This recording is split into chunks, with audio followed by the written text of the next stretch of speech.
Hey, before we start, I want to talk about We Are Podcast. It is the movement that I started way back in 2015. It is our 9th iteration this year in 2022. If you're in Australia or around Australia or anywhere in the world and you want to come and a reason to come to Australia, to Brisbane, November 9th to the 11th, this year is all focused on growth. It's focused on you as a podcaster getting more listeners, more revenue, and more credibility. Go to wearepodcast.com. Ladies and gentlemen, welcome. Episode number 305 of Should I Start a Podcast? My name is Ronsley. Today we're talking with James Orsini, who has over 3 decades, I'd say 2 decades or 3 decades. He's young. He looks young, of experience in business building and growth and marketing. And today we're going to learn how to use your podcast as a business development tool and how to repurpose your content well. I keep talking about the power of the podcast and how it needs to be seen as a business development tool rather than just a content tool or a marketing tool. This conversation will prove and explain my point. James Orsini is the president of the Sasha Group, a VaynerX company that builds businesses through education, consulting, and marketing. He's grown it to like an $18 million company from scratch in the last few years. It is absolutely amazing. He's a dear friend, and I always pay attention when James gives advice because of his real world experience. He's a leader in every sense of the word, and I look up to him.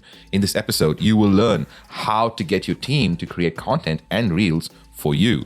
Understand how Gary Vaynerchuk took a 1,200 people company virtual overnight. Learn to pivot with the market and create for what the market responds to. Take a deeper look at the Sasha Group by VaynerX. Understand how brands are built on social and think differently about your podcast with Web3 and NFTs. All this and more on this week's episode of Should I Start a Podcast? And make sure you listen all the way to the end because I'll break down this episode to give you 3 small steps that you can execute right now to help you take this listening experience into an execution experience. Also, if you know a business owner that needs to hear an episode about why a podcast is the best business development tool, please, pretty please, share an episode with them. Enjoy the show. Indicator 1, this is launch control. Please advise when pre-flight checklist is complete. Indicator 1 to control. Pre-flight is complete. All indicators read green.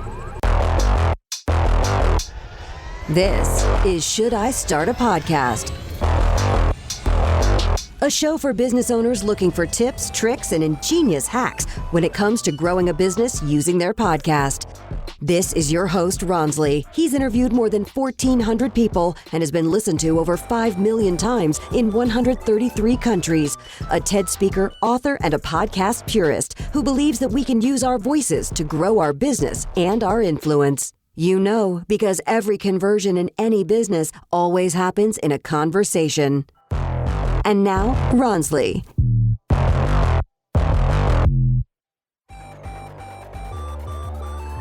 Thank you, James, for the time and making the time for me and giving me the space and to have this interview. I'm always amazed that I can do these things. So it's a bit surreal for me to be in the building. So thank you. What I want to start with, March 2020. March 2020 was a big turning point. I actually witnessed probably one of the best lessons in leadership while I was here and watched, because I had a meeting with Gary on the 12th of March, right before everything shut down. 13th. Correct. Gary made a decision to stop all external meetings, and I was one of them, and only go internal and make sure that his team had his time and had his year. So I found that extremely useful as a leadership quality. What was it like from the inside with all these people all over the world going virtual overnight? Yeah, well, it was interesting because, Gary runs what he likes to call the honey empire, empathy first, people before profit. And it was really interesting to see that dynamic when everybody else was a profits first, how are we going to keep the blood flowing? He was more like, how do we do what's right by the people first and what they're dealing with? There were some who were on the super cautious side. There were some who were dealing with real major family tragedies with people in hospitals and people dying. And he leaned very heavily into that first and foremost. And then we went into, okay, how do we sustain the business that we're in? How do we introduce new products and offerings that are right for what's happening around us? So I can speak to the Sasha Group directly, right? So you were in 4Ds. It was only a live event. The whole beauty of it was being in the office and walking the hallways and taking your pictures in Gary's collectibles in his office and everything. And now we had to birth this virtual Zoom type offering. We adapted the pricing significantly less, but you still got your FaceTime with Gary and what have you. We went to virtual solution sessions. So we used to do whiteboard sessions in here, as you can see the whiteboard here, right, where we're going to hammer out ideas. We learned how to use particular softwares like Miro boards and things like that to actually bring the solution sessions or these whiteboard sessions to life through a virtual setting. We developed what we called mixtapes, an offering which basically live production shut down. So give us 10 pieces of content, give us $10,000, give us 10 weeks, and we'll remix your existing content and make it look fresh and new as if you went out and shot new stuff. So, all those types of offerings that came about. And then we quickly realized that, as the world opens again, those offerings are still right for some people. The virtual 4Ds opened up a world of international for us. We never have a virtual 4D that doesn't have at least 2 international people who probably couldn't afford to be here. The time wouldn't have allowed it. So even though live 4Ds are back on, virtual never went away. And now we do it, every other one is a virtual. So it's not a hybrid version. It's either a virtual version or in-person. It's a virtual version, shorter, less content, less money, or it's the all day. And by the way, if you do a virtual and you want to upgrade to an all day, we'll give you some credits back as well for something like that as well. Got it. You mentioned Sasha Group, and for the context of this recording, let's talk about the objective of the Sasha Group and how maybe that has changed from day one to today. That's evolved too. I just had this conversation with Gary at 5 o'clock last night. Because we're now really on Sasha 2.0. Originally, the birth of the company was as a result of Gary coming to me and basically saying, hey, I'm on the cover of Entrepreneur Magazine. I have 30 million followers, and we built a company to service Fortune 500. I don't have anything for small and medium-sized businesses or challenger brands. So when we started that, we were 35 people in year one, did a little under 10 million in revenue, and off we went. Well, today, we're now 100 people strong. We'll likely do north of 18 million in revenue. And what we've built is for anything that is not Fortune 500. So it opens up a much bigger landscape than originally the footprint that we had. And we're fortunate that we still have some entrepreneurs and CEOs as our clients, but now we do have several brand managers with budgets. That was not something that took place early on in its existence. Interesting. So how has the marketing or how has the sales changed? Because talking to a founder is very different to talking to a brand manager. And has those conversions changed or the conversations changed? Well, fortunately, the core leadership of the Sasha Group has been with Gary on average 8 years. So we like to say that it's entrepreneurial DNA, but it's infused with Fortune 500 experience, right? So we spoke to a spiked tea brand yesterday as an example. And the gentleman that spoke to her ran the Diageo portfolio in these hallways for 5 years. So we kind of know that the beverage, and I have the gentleman that ran the Budweiser portfolio. I have the woman that ran the Quaker portfolio. I have the woman that ran the Chase portfolio. They're all part of the Sasha Group now. So when we're doing a regional bank in northern Texas, you would never have the person that worked on the Chase business servicing that small client. We were working with an airline recently who was doing some stuff in and around Alaska as a destination kind of place, and just creating the awareness of all the things that there are to do there, right? Beyond just the northern lights and the fishing and the boating and the skiing and the hiking, and just bringing that awareness to people who might not have thought about that. The community in Asia who wants to find their way to the United States, but would they have thought to do that through a state like Alaska? Maybe not. So just opening up the doors, and there's a lot of windows and doors to enter. That's the beauty about social media, is the personalization of it. Okay, what resonates with me may not resonate with you, and that's okay. We're going to put out so much content that one of these things will resonate with you. It's not about just creating a single television commercial and hoping that it sticks as I throw it out there, but rather creating all these multiple pieces of content and watching who engages with what and doubling down on the stuff that works and walking away from the stuff that doesn't. It's a really good point, because I think that business owners nowadays, when they first get into making content, they kind of want to look good while they're making the content, and they feel like they got to get it right and perfect from day dot. So they don't even post the stuff that they make. Because perfection is the kiss of death in social media. When you're striving for it, you're not producing enough. And for us, it's more about the volume of the content and then watching it, looking at the analytics, seeing how people are engaging with it. We were just talking the other day with our analytics department of how we can be duped, right? Because, hey, this piece of content got 300,000 views. Looks like a good piece of content. This one only got 50,000 views. Yeah, but wait a second. 50,000 views and 10,000 likes and 5,000 comments and 300 shares. That's worth more than just this 100,000 view that nobody engaged with. Understanding how that works along with the algorithms that move it up into the food chain of the platforms. So we touched a little bit on how the landscape of marketing has changed, but let's go deeper into that, because there are the business owners that know how to get clients. They've been in business for ages. When a prospect comes to them, they know how to talk to them. They know how to convert them into a client. But today's world with content, you're not really creating content for your clients. You're creating content for a community that ultimately might become a prospect. And the landscape has changed. How do you explain that to a business owner who maybe has not been in the content game? How do you get them to understand the difference between the two audiences? Well, let's talk about one who has actually been in the content game, and there's more to learn, right? So you just saw I was in that room. I walked out, gentleman in there doing a lot of work with orthodontists, has a big community, all right? And we asked what the number one challenge was. Number one challenge was really finding dental assistants to work for him. And we asked, are you producing content around that? And he said, no. What do you mean? I produce content for orthodontists and orthopreneurs, as he calls them, right? Oh, really? Interesting. Well, what are you doing to try and find these dental assistants? Well, I'm going to Indeed, I'm running ads. Okay, so you're doing what everybody else does. What do you think is so great about this? Well, where else can you not go to college and work arm in arm with a doctor and be in a doctor's office? And it's great for single moms, who need flexibility. And it's a wonderful experience for those who are tired of the virtual world and want to be in in-person setting and meet different people. And I'm like, great.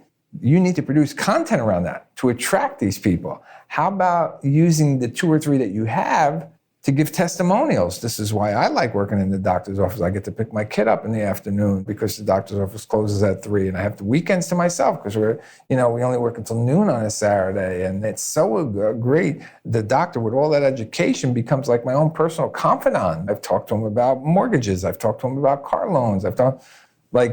This is a guy who is creating content, but just didn't think of how far-reaching content can be with this particular sliver that's targeted to people, what he's called 18 to 20-something demographic, and talking to them specifically about why this is a profession you might want to consider. So playing devil's advocate, there would be a percentage of business owners in that position that would say, why would I spend money on content that does not give me customers, because the client is where the money comes into the door, right? It's the very short-term thinking of, because I get this a lot, right? I have business owners that come to create podcasts and they go, well, where's the ROI? If I don't see the ROI from day dot, then I don't want to kind of do this. But they are not thinking about the community that they're going to create, or the new listeners that they're going to create, or the new audience that they're going to make. How is that explained in today's world? Well, we explain it as brands are built on social, and branding is not selling. However, a great brand will outsell the best salesman 10 to 1. Okay, so it's not an and or, it's an and. You should be doing some things that are building your brand, and you should be doing some things that are creating sales, okay? It's an and. It's just not an and or. But recognize that the branding stuff is more longer term by its nature. But an established brand will keep selling. What makes people pay $6 for a Starbucks coffee when you can get a coffee right next door at a deli for $1.50? Well, there's something about that brand. There's something about that brand experience. There's something about how that brand makes me feel. So my time at Interbrand really taught me the power of branding and how important it is to really take some time to establish your brand. And that's what we're doing now at the Sasha Group. Now, we're a young brand, okay? But we are riding the coattails of the halo of the VaynerX brand, which was established 13 years ago. And early on, it didn't have any brand recognition. It was not run by an advertising guy like Ogilvy was, or Leo Burnett was, or Saatchi & Saatchi was. It was run by a retailer who then established his own notoriety in the advertising space. Now, 1,800 people across the world doing 300 million plus in revenue, got some street creds. Hey, this is Elizabeth McIntyre. I'm the CEO of Think Brick Australia, host of our podcast, and leader of Amazing Humans. I'm on the inside of We Are Podcast members, or as we like to call it, the Whamily. If you are thinking about growing that business using your podcast and your online presence, come join us on the inside. I would love to meet you. James and Ronsley coach us to get those recurring results in our business. If you want that roadmap, which we all follow to get those recurring results, you can download it at roadmap.wearepodcast.com. Now, back to the show. A lot of people talk about COVID being the big disruptor and it being the thing that stopped businesses from doing business. But there's the other kind of businesses that actually flourished during COVID. A lot of us flourished during COVID. And maybe it came down to the pivot. Do you feel like that was the response? Is that because the response? Yeah, look, I think there were a lot of things, a lot of opportunities came out of it, right? So there was a lot of horrific events that occurred from a global pandemic. So I don't want to take anything away from that. But there were opportunities, and opportunities that are not going to go away, right? So cleanliness is not going to go away. It's not like we're going to go back to being dirty, okay? Customer service, curbside service, and delivery space. The resurrection of QR codes have been around for 20 years. They were non-functional, okay? Now, even the elderly know how to use QR codes. So therefore, they're moving beyond flip phones now because they're so used to a scan and a read, right? Recognizing that you better pay attention to your website because that's how people are finding you now, right? People who didn't update it for a decade. Social media, your handles and your pages that you own and your profiles, very important because people were not driving into your store. They were just kind of looking online. So it created that awareness now that I don't think is going to go away. So it's almost like it accelerated the next version of the web. And maybe we'll talk about Web 3.0 now, because how would you explain that to a service-based business or a product-based business? That how would you explain Web 3.0 and what's coming? Let's use the podcasting world as an example, if I may. So people are creating content, people are creating new ways of getting people into their world. Can they take advantage of the Web 3.0 by the creativity that they have? Sure. There's a gentleman in the room next door, which are working with celebrities and influencers to NFT their content in some way, shape, or form. But now the question is, what is the value that it brings? So let's think about it. They use the example of Will Ferrell, right? So there was a clip for Will Ferrell that these people buy the NFTs for, but maybe they're going to sell 20 of those clips as an NFT. And then somewhere down the road, those 20 holders who we could authenticate through the blockchain, we know who owns them. Yeah. You get to have dinner with Will Ferrell. Oh, shit. Now that's the value of that piece of content that I saw it on the internet. Yeah, well, you saw it on the internet, but you're not having dinner with Will Ferrell because you didn't buy the NFT version of that podcast. So what is that intrinsic value? Gary originally launched the V Friends. Everybody is going to have a ticket to VCon for the next 3 years. And then several months into it, he says, you know what? Every ticket is going to be an NFT. So now you thought you bought one NFT, and we're going to make every ticket be an NFT. Yeah, well, what's the value of that?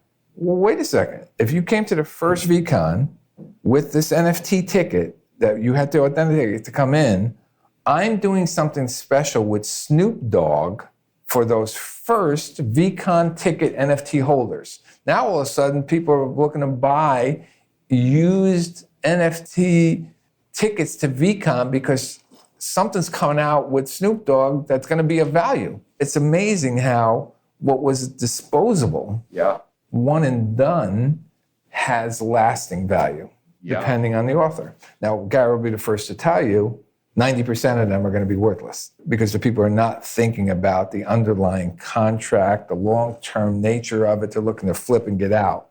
But if you're looking for legacy, he says the V-Friends will be the most important thing that he does for the next 40 years. He's thinking about, how do I become that Walt Disney, the next Walt Disney, the next Hanna-Barbera? Really interesting. Hard to understand. It's three-dimensional chess. You know, we're kind of looking down here and pieces are moving up here, but once you grasp it, then you quickly realize. And there could be collaborations. At the start of this conversation, you mentioned the 10-10-10 and taking content that people already had and repurposing it for today. How is that happening? Like, we already have content. How do we renew our view of that content for today's world? Well, it can be simply repurposing existing content for something different. We have a client right now who is a CPG client, and you can place the products in hair care.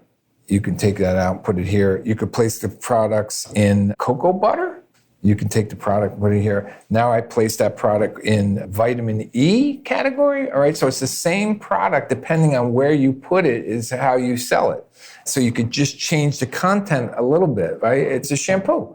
Yeah. Right here, you're talking about hair. Here, you're talking about the effects of cocoa butter. Here, you're talking about the importance of vitamin E. Same product, depending on where you put it. Sure. So that's the same thing that you could do with your content. You'll see that oftentimes from Gary. He's repurposing content all the time, right? He's repurposing content all the time. He just said today he's putting out a clip with David Letterman and Microsoft founder Bill Gates, okay? And in it, Bill Gates talks about how he was listening to a ball game on the internet.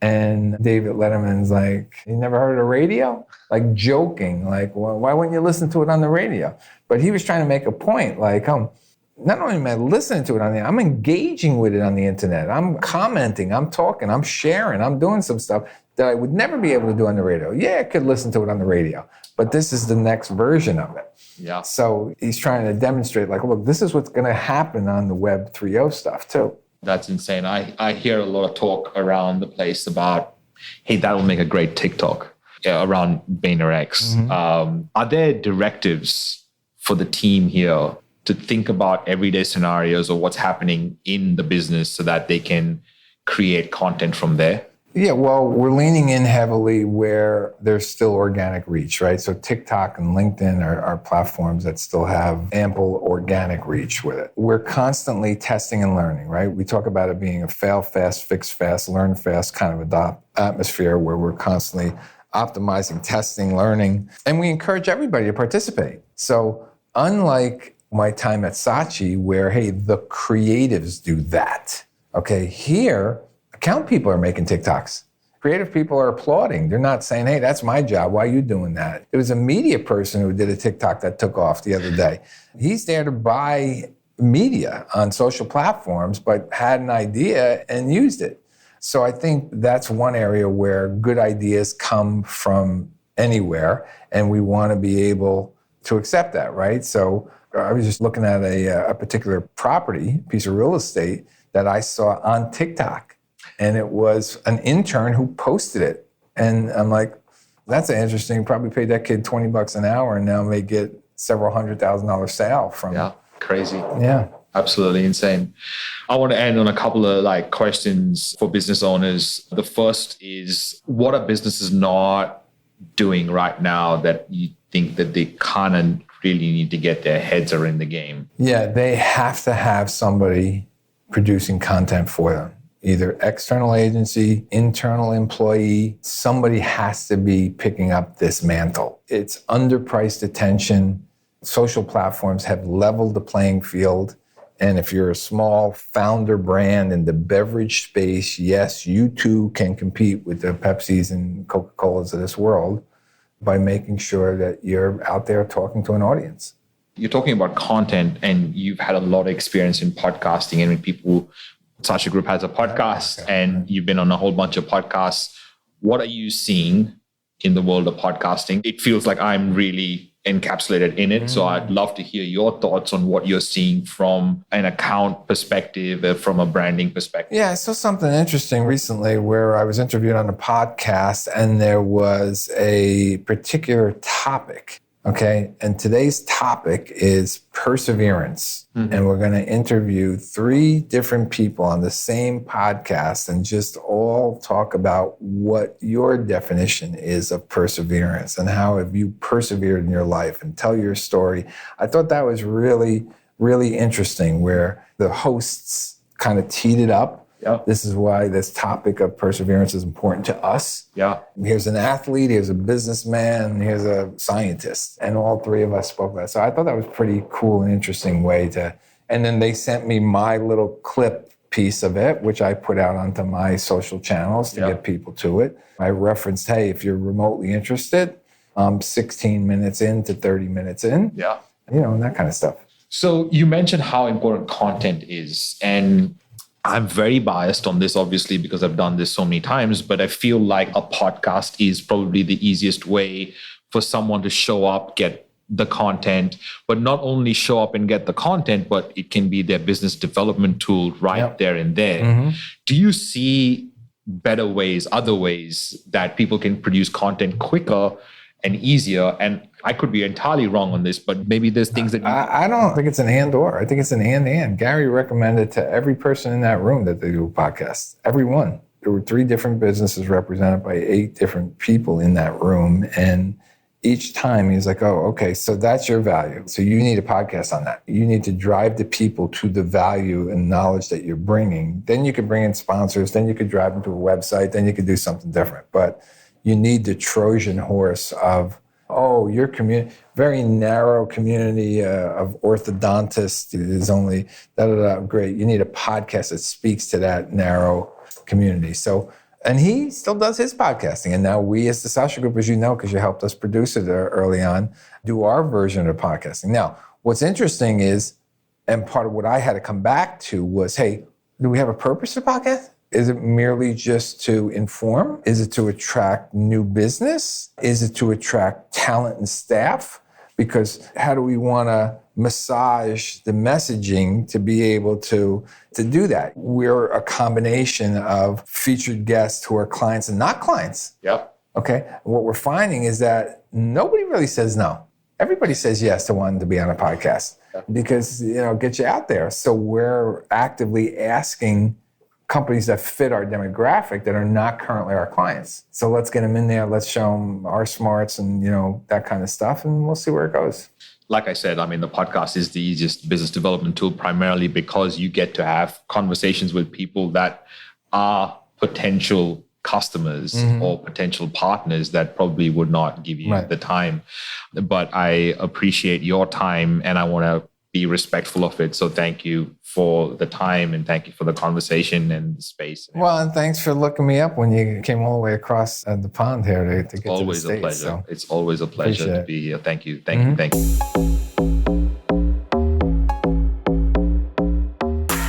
James is amazing. It was great to help the Sasha Group launch their podcast, which you should go and check out. But I'll break down this episode right now to give you 3 small steps that will help you use your podcast as a business development tool. There are 3 small steps. Number 1, who is your audience? Knowing exactly who your audience is going to make the biggest difference. Because your next step, which is step 2, is kind of asking the question, who has your audience? Like, who else has the people you want, but has no competitive overlap with you? They do different things to who you do. So that's number 2. And number 3, how do you make your podcast appealing to those people that have your audience? Now, if you kind of go down this path and the way I'm kind of laying it out for you to think about your podcast, you will create a business development tool that just happens to create content and happens to create marketing, which is a big, big difference to just creating a podcast for content's sake. So if this is the first episode you've listened to all the way to the end, or if you are a regular, thank you. I love that you're here. Check out our back catalog on shouldistartapodcast.com. Subscribe to the show, please, and give me a review and rating. It really, really helps me get found. If you're a business owner and want to come and join others just like you in a group where we share tactics and ideas on what's working for us when it comes to using our podcast in the best possible way, go to wearepodcast.com/group. It's free. And We Are Podcast 2022 happening this year, all on growth to get more listeners, more revenue, and more credibility. It's in Brisbane, November 9th to the 11th. For all the latest announcements, go to wearepodcast.com/events and you'll be able to find out where to get tickets from right there. Stay tuned next week where we are going to cover podcast hosting and launching with Podcast Hall of Fame inductee Rob Walsh. We cover lots, including the right hosting for your podcast and the real way to launch your podcast instead of just doing a haphazard job. So don't forget to subscribe to the show to get that episode as soon as it gets released. Until then, much love. All right, so you still till the end. You found this useful and you have a business or you have a podcast and a business and you kind of want to make it work for you and grow your business using this podcast. Well, you know what? That's something that I have helped thousands of people do and thousands of businesses do in different forms, through an agency in a one-on-one fashion, through a conference, in a group, and obviously in courses and stuff. So please, I want to be able to give you something that you can use to get recurring results in your business using a podcast.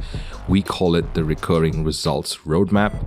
It is years of putting this in practice. It is the blueprint to get results and recurring results using a podcast. If you'd like that, send me a message, ronsley@gmail.com. I want to hear from you. I want to hear your voice, or want to hear from you. So if you've listened to this and you want that roadmap, please send me an email, ronsley@gmail.com. I want to hear from you. Much love. I'll see you in the next episode.